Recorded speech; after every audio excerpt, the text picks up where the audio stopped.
Hey everybody, it's Mark here at Gary's Guitars in Portsmouth, New Hampshire, and today's subject is the guitar industry dead or dying? I have a lot of opinions on this, and so do you, because people always leave comments and they say things like, and so I've made hundreds of videos here on YouTube, and watch them all, go like and subscribe and all that. Hundreds of videos, and in these videos, the most often comment I get is, the guitar is dying. The baby boomer generation was the guitar generation. They're giving up guitar. They're moving on, literally and figuratively, and they're getting arthritis. Whatever the thing is, the reason why. Baby boomers, arthritis, and then young people don't play guitar. So therefore, it's very simple. Whenever someone says it's very simple, it's not simple. It's very simple. The guitar is over. Well, wait a minute. It's not that simple. I don't believe the guitar industry is over. I don't believe the guitar in general is over in the lives of Americans and people all over the world. So I'm going to get into why that is. First of all, let's just talk about the stats, the raw stats. It's estimated that the guitar industry, manufacturing and sales, is an $8 to $10 billion industry. Billion with a B. Now, during the golden age, it was a $1 million industry with an M. So, even though people think that that the whole guitar world is driven by that 60s baby boomer culture of guitar, and that was very important to the guitar lives on beyond it.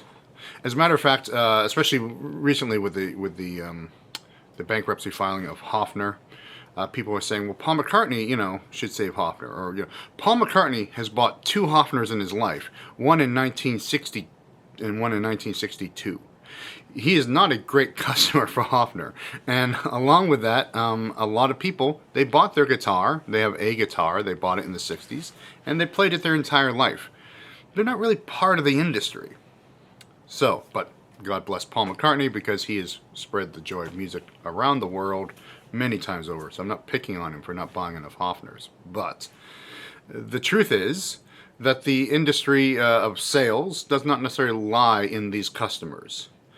So stats prove out that there is money in Dim Dare Hills.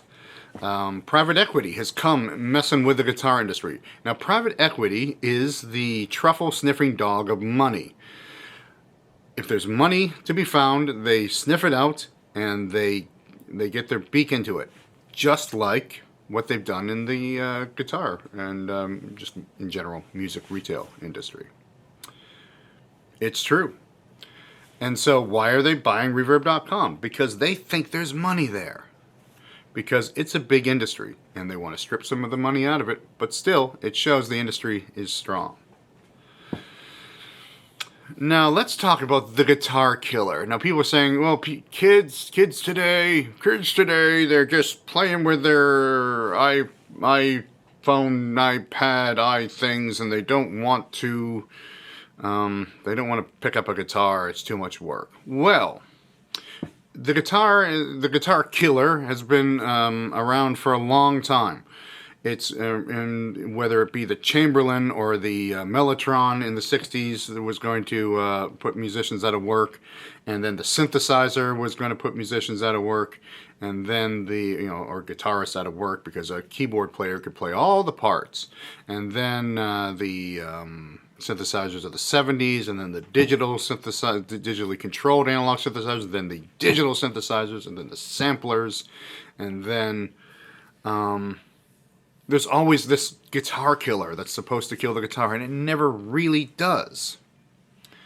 The guitar has a special place in the world, probably, or at least in our culture here, for a couple of reasons. One is, it's the most democratic of instruments. Democratic with a small d, meaning it offers something for everyone. Everyone can participate in it. You don't have to be a brilliant musician to play the guitar. It's a great vocal accompaniment instrument. You can sing and just strum some chords. You can't do that on the saxophone. You can hardly do that on a piano. If you just play a chord on a piano and sing to it, it doesn't have that same thing because the guitar has rhythm in the strum. It has just a lot of compelling elements to it that make it a great vocal accompaniment instrument. This also goes to the idea of the economics of the guitar being, the personal economics and guitar investing.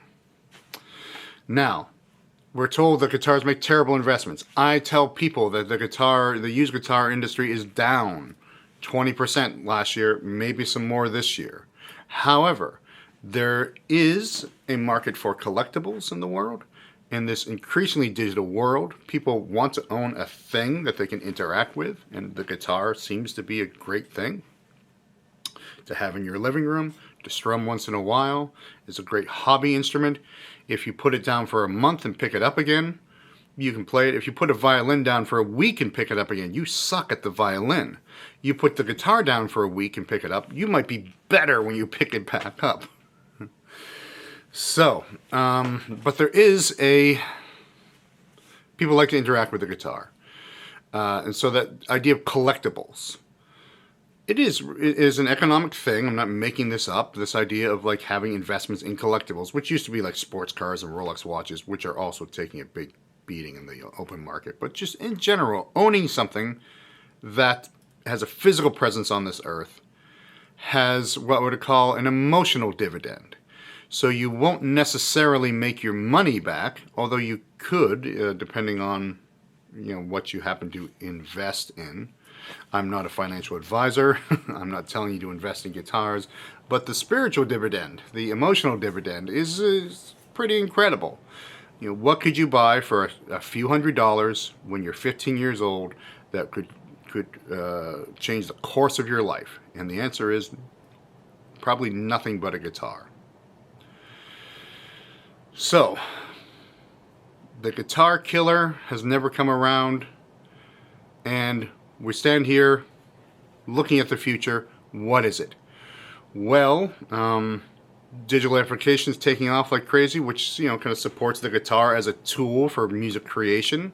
That thing that the keyboard was supposed to be able to do that the guitar couldn't, which is take you to a whole other world of synthesis and strings, and this is guitar is getting into that as a way to interact with that digital world as well. Once again, to sum up, the guitar is not dead. Please don't leave comments. Leave comments, but don't leave comments saying, I don't understand why you bother talking about the guitar or the guitar industry. The guitar is dead. Walk away. Forget about it. No, the guitar is here to stay for the foreseeable future. We don't know what that future is, but I'm betting on guitar. So, once again, subscribe, because I'm trying to get over the threshold of 20,000 subscribers here at the end of 2025, and we're just about there. So, just a few more clicks would help me reach that little milestone. Subscribing is important on YouTube now, I understand, and a lot of people watch these videos. I'm very grateful for it. So, like, subscribe, and we'll talk to you soon.